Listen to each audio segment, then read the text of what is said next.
الحمد للہ رب العالمین والصلاة والسلام علی خاتم النبیین اما بعد فاعوذ باللہ من الشیطان الرجیم بسم اللہ الرحمن الرحیم واللاتی یأتین الفاحشة من نسائکم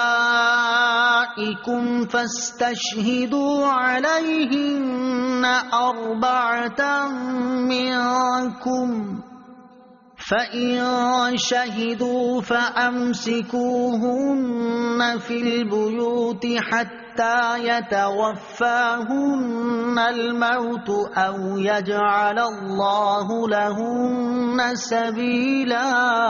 ترجمہ: اور تمہاری عورتوں میں سے جو بدکاری کر لیں ان پر اپنوں میں سے 4 مردوں کی گواہی لو، پھر اگر وہ گواہی دے دیں تو ان عورتوں کو گھر میں بند کر دو یہاں تک کہ موت ان کی زندگی کو پورا کر دے یا اللہ ان کے لیے کوئی راستہ بنا دے۔ فَاسْتَشْهِدُوا عَلَيْهِنَّ أَرْبَعَةً مِّنْكُمْ، ان پر اپنوں میں سے 4 مردوں کی گواہی لو۔ مسلمانوں میں سے جو عورتیں زنا کا ارتکاب کریں ان کے بارے میں حکم دیا گیا کہ ان پر زنا کے ثبوت کے لیے 4 مسلمان مردوں کا گواہ ہونا ضروری ہے جو عورتوں کے زنا پر گواہی دیں، اور ایک قول یہ ہے کہ یہاں حکام سے خطاب ہے، یعنی وہ 4 مردوں سے گواہی سنیں۔ زنا کے ثبوت کے لیے گواہی کی شرائط: زنا کا ثبوت گواہی سے ہو تو ضروری ہے کہ زنا کے گواہ 4 عاقل بالغ مسلمان مرد ہوں، کوئی عورت نہ ہو، چاروں نیک اور متقی ہوں، اور انہوں نے ایک وقت معین میں زنا کا یوں مشاہدہ کیا ہو جیسے سرما دانی میں سلائی۔ نیز یہ چاروں گواہ حلف شرعی کے ساتھ گواہی دیں۔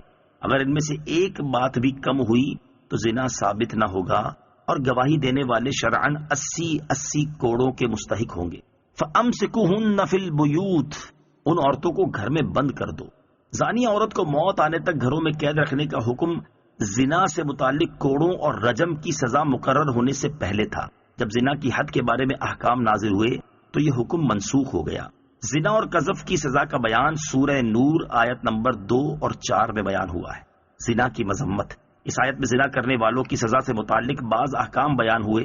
اس مناسبت سے ہم یہاں زنا کی مذمت پر 4 احادیث ذکر کرتے ہیں تاکہ مسلمانوں پر زنا کی قباحت و برائی مزید واضح ہو اور وہ اس برے فعل سے بچنے کی کوشش کریں۔ چنانچہ حضرت ابو ہریرہ رضی اللہ تعالیٰ عنہ سے روایت ہے، ابو داؤد شریف کی حدیث ہے، میرے آقا صلی اللہ تعالیٰ علیہ وسلم نے ارشاد فرمایا، جو عورت کسی قوم میں اس کو داخل کر دے جو اس قوم سے نہ ہو، یعنی زنا کرایا اور اس سے اولاد ہوئی، تو اسے اللہ عز و جل کی رحمت کا حصہ نہیں ملے گا اور اللہ تعالیٰ اسے جنت میں داخل نہ فرمائے گا۔ نمبر 2، حضرت عبداللہ ابن عباس رضی اللہ تعالیٰ عنہ سے روایت ہے، رسول کریم صلی اللہ تعالیٰ علیہ وسلم نے ارشاد فرمایا، جس بستی میں زنا اور سود ظاہر ہو جائے تو انہوں نے اپنے لیے اللہ عز و جل کے عذاب کو حلال کر لیا۔ نمبر 3، مشکات شریف کی حدیث حضرت عمرو بن عاص رضی اللہ تعالیٰ عنہما سے روایت ہے، نبی اکرم صلی اللہ تعالیٰ علیہ وسلم نے ارشاد فرمایا، جس قوم میں زنا ظاہر ہوگا وہ قحط میں گرفتار ہوگی، اور جس قوم میں رشوت کا ظہور ہوگا وہ روب میں گرفتار ہوگی۔ نمبر 4، حضرت بریدہ رضی اللہ تعالیٰ عنہ سے روایت ہے، سرکار دو عالم صلی اللہ تعالیٰ علیہ وسلم نے ارشاد فرمایا، 7 آسمان اور 7 زمینیں بوڑھے زانی پر لعنت کرتی ہیں، اور زانیوں کی شرمگاہ کی بدبو جہنم والوں کو ایذا دے گی۔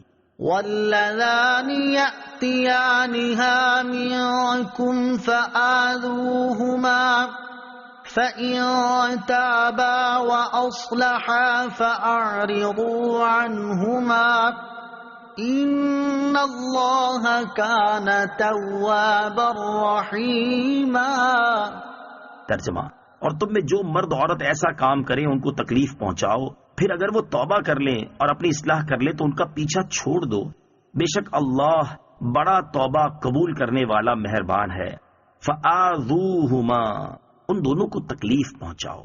بے حیائی کا ارتکاب کرنے والوں کے متعلق سزا کا بیان کرتے ہوئے فرمایا کہ انہیں ایذا دو، جیسے جھڑک کر، برا بھلا کہہ کر، شرم دلا کر، جوتیاں وغیرہ مار کر، زبانی اور بدنی دونوں طرح سے ایذا دو۔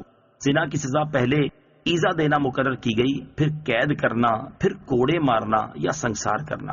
یہ آیت بھی حد زنا کی آیت سے منسوخ ہے۔ بعض علماء نے فرمایا کہ پچھلی آیت میں فاحشہ سے مراد خود عورت کا عورت سے بے حیائی کا کام کرنا ہے، واللذان یأتیانہا سے مرد کا مرد سے لواطت کرنا مراد ہے۔ اس صورت میں یہ آیت منسوخ نہیں بلکہ محکم ہے، اور اس سے یہ بھی معلوم ہوا کہ لواطت اور مساحقت یعنی عورتوں کی عورتوں سے بے حیائی میں حد مقرر نہیں بلکہ تعزیر ہے۔ یعنی قاضی کی ثوابدید پر ہے، وہ جو چاہے سزا دے. یہی امام اعظم ابو حنیفہ کا قول ہے. اس سے یہ معلوم ہوا کہ لواطت اور مساحقت، یہی وجہ ہے کہ لواطت کے مرتکب کو صحابہ کرام رضی اللہ تعالی عنہم نے مختلف سزائیں دی، اور اگر لواطت میں حد ہوتی تو ایک ہی سزا دی جاتی، اس میں اختلاف نہ ہوتا. حد مخصوص ہوتی ہے جیسے 100 کوڑے، 80 کوڑے وغیرہ، جبکہ تعزیر وہاں ہوتی ہے جہاں شرعی حد مقرر نہ ہو بلکہ قاضی کی ثوابدید پر چھوڑ دیا جائے. چاہے تو 10 کوڑے مارنے کا فیصلہ کر دے، اور چاہے تو 20 کا، اور چاہے تو کوئی اور سزا دے دے. فَإِن تَابَا وَأَصْلَحَا، پھر اگر وہ توبہ کر لیں اور اپنی اصلاح کر لیں. فرمایا گیا کہ بے حیائی کا ارتکاب کرنے والے اگر پچھلے گناہوں پر نادم ہو جائیں اور آئندہ کے لیے اپنی اصلاح کر لیں تو انہیں چھوڑ دو. اس سے معلوم ہوا کہ تعزیر کا مستحق مجرم اگر تعزیر سے پہلے صحیح معنی میں توبہ کر لے تو اس پر خواہ مخواہ تعزیر لگانا ضروری نہیں. توبہ کے معنی ہوتے رجوع کرنا، لوٹنا. اگر یہ بندے کی صفت ہو تو معنی ہوں گے گناہ یا ارادہ گناہ سے رجوع کرنا، اور اگر رب تعالیٰ کی صفت ہو تو معنی ہوں گے بندے کی توبہ قبول فرمانا یا اپنی رحمت کو بندے کی طرف متوجہ کرنا. انما التوبة على الله للذين يعملون السوء بجهالة ثم يتوبون